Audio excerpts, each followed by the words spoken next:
ज्योतिर्लिंग महाकाल मंदिर में 29 फरवरी से शिव नवरात्र की शुरुआत होगी। 8 मार्च को महाशिवरात्रि तक 9 दिन भगवान का 9 रूपों में आकर्षक श्रृंगार किया जाएगा। शिव नवरात्र में भोग आरती व संध्या पूजन का समय भी बदलेगा। ज्योतिर्लिंग महाकाल मंदिर में महाशिवरात्रि पर फाल्गुन कृष्ण पक्षमी से त्रयोदशी तक शिव नवरात्र उत्सव मनाया जाता है। इस बार 29 फरवरी को शिव पंचमी के पूजन के साथ शिव नवरात्र की शुरुआत होगी। सुबह 8 बजे पुजारी कोटि तीर्थकूट के समीप स्थित श्री कोटेश्वर महाकाल को अभिषेक पूजन कर हल्दी चढ़ाएंगे। उज्जैन के महाकाल मंदिर में प्रतिदिन सुबह 10:30 बजे भोग आरती तथा शाम 5 बजे संध्या पूजा होती है। शिव नवरात्र में पूजन का विशेष क्रम होने से भोग आरती दोपहर 1 बजे तथा संध्या पूजा दोपहर 3 बजे होगी। शिव नवरात्र के 9 दिन मंदिर के पुजारी उपवास भी रखेंगे। महापर्व संपन्न होने के बाद 9 फरवरी को मंदिर समिति पारण का आयोजन करेगी।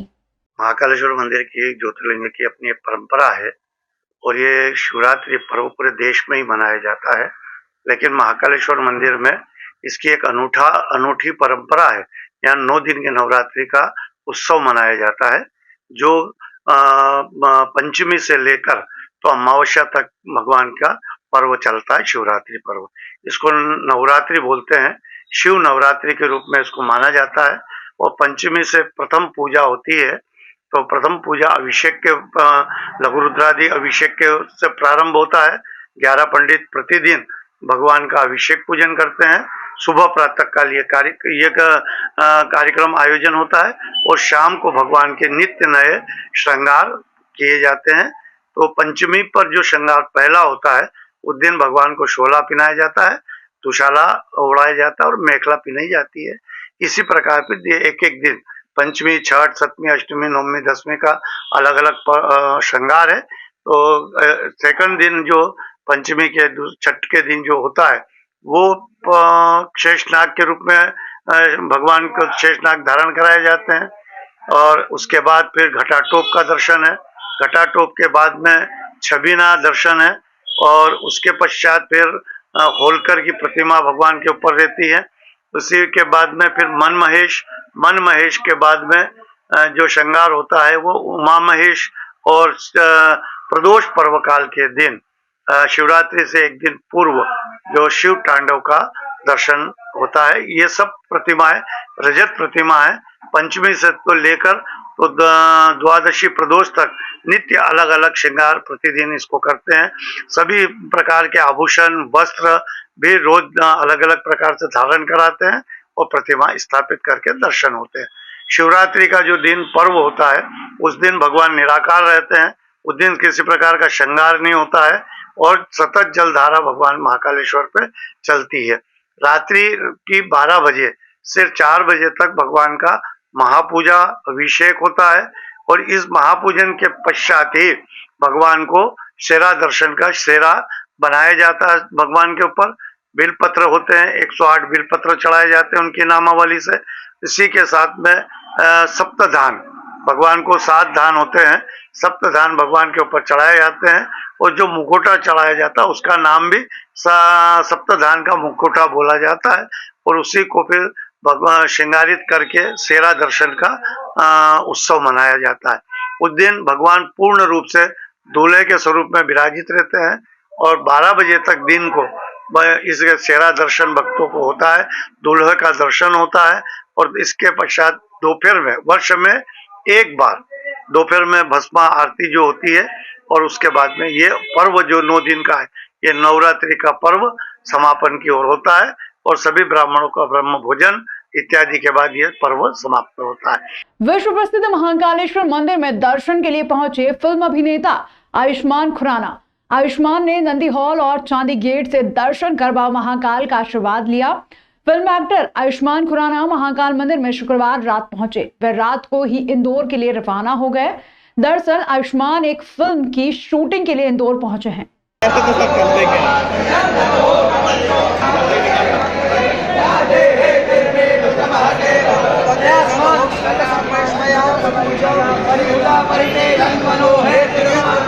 संवादं एकबिल्वं शिवार्पणं काशीक्षेत्रनिवारणं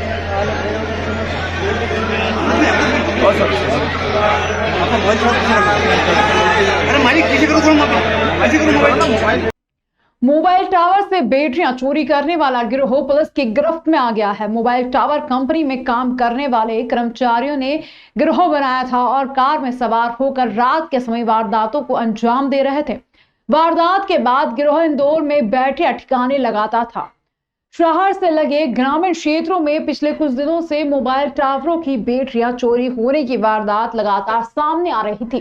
देवास रोड ग्राम चंदेसरा में हुई वारदात के बाद नागचेरी थाना पुलिस ने बदमाशों की तलाश शुरू की थी। इस दौरान पुलिस को कुछ फुटेज और तकनीकी जानकारी के आधार पर बदमाशों तक पहुंचने में सफलता मिल गई।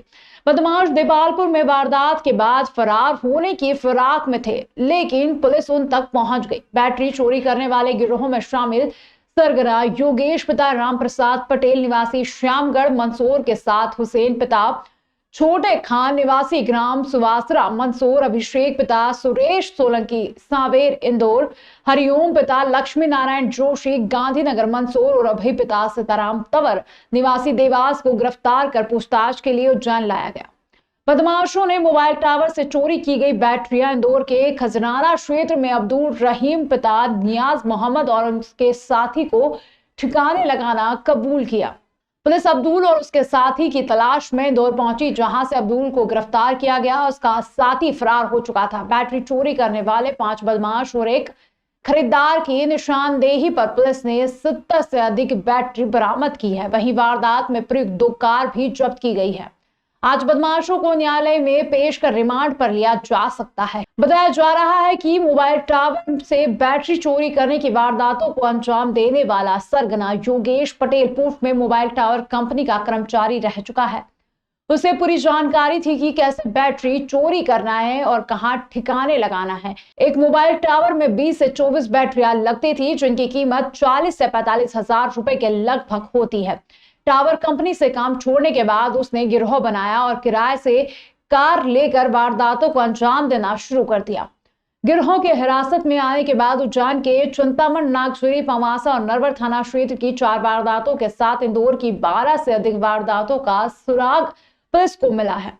सरगना और उसके साथी हुसैन के खिलाफ पूर्व में चोरी के 18 से अधिक मामले मंदसौर में दर्ज है। अब तक 30 लाख का माल बरामद। पुलिस ने बदमाशों को गिरफ्तार करने के बाद अब तक 10 लाख कीमत की 2 कार के साथ 6 लाख कीमत की बैटरियां बरामद की गई है।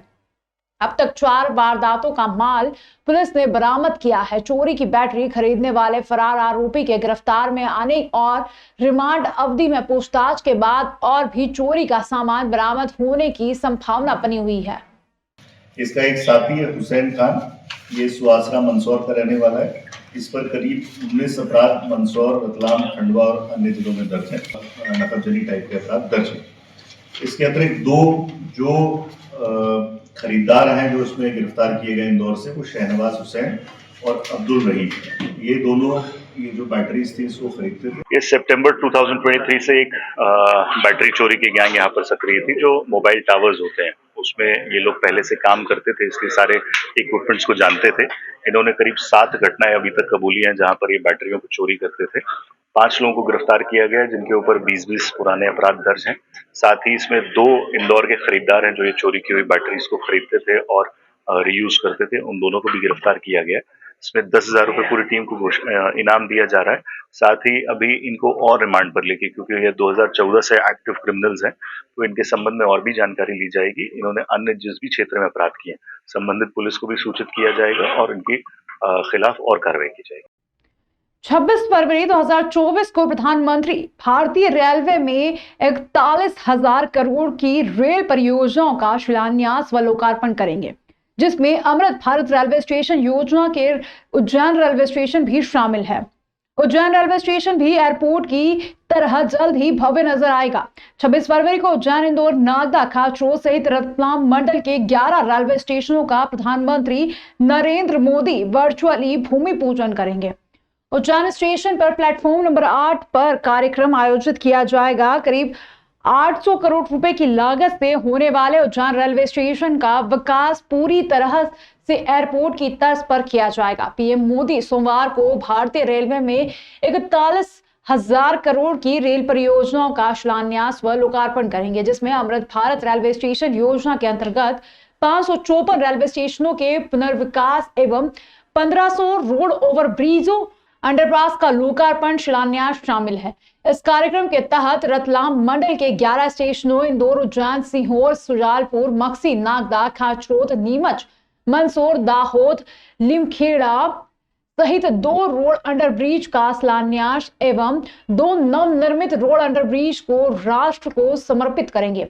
गुजरात का गांधीनगर कैपिटल स्टेशन, मध्य प्रदेश का रानी कमलापति स्टेशन और कर्नाटक के बेंगलुरु का sir M Visvesvaraya terminal station के बाद अब उज्जैन का रेलवे स्टेशन भी विशाल और अत्याधुनिक सुविधा से लैस होगा, जहां पर यात्रियों को सभी सुविधा मिलने लगेगी। स्टेशन नई अत्याधुनिक यात्री सुख सुविधाओं के साथ साथ मौजूदा सुविधाओं के अपग्रेडेशन से सुसज्जित होगा। यात्री के लिए कैफेटेरिया, मनोरंजन सुविधा के लिए विशाल रूफ प्लाजा होगा। शहर के दोनों किनारे पुराने शहर व फ्रीगंज को रेलवे ट्रैक के दोनों ओर स्टेशन भवनों के साथ स्टेशन से जोड़ा जाएगा। फूड कोर्ट, वेटिंग लाउंज, बच्चों के खेलने की जगह, स्थानीय उत्पादों के लिए जगह आदि सुविधाएं भी उपलब्ध होगी। स्टेशन को आरामदायक पर्याप्त प्रकाश व्यवस्था के अलावा लिफ्ट, एस्केलेटर लगाए जाएंगे। ग्रीन बेल्टिंग तकनीक का उपयोग किया जाएगा। दिव्यांगजन को अनुकूल सुविधाएं देने पर विशेष ध्यान दिया जाएगा। आगमन प्रस्थान का पृथक्करण करने के साथ ही सभी सुविधाओं से लैस प्लेटफॉर्म बनाए जाएंगे। सीसीटीवी कैमरों के लिए अलग कमांड और कंट्रोल रूम बनाया जाएगा। सर्वप्रथम तो मैं माननीय प्रधानमंत्री जी और रेल मंत्री जी को दिल की गहराइयों से बहुत बहुत धन्यवाद, आभार, जिन्होंने हमको उज्जैन आलोट संसदीय क्षेत्र को बहुत बड़ी सौगातें दी है। लगभग हमारा उज्जैन रेलवे स्टेशन, हमारा नागदा, खाचरोद और हमारा आलोट रेलवे स्टेशन का जीर्णोद्धार होने जा रहा है, सौंदर्यीकरण होने जा रहा है।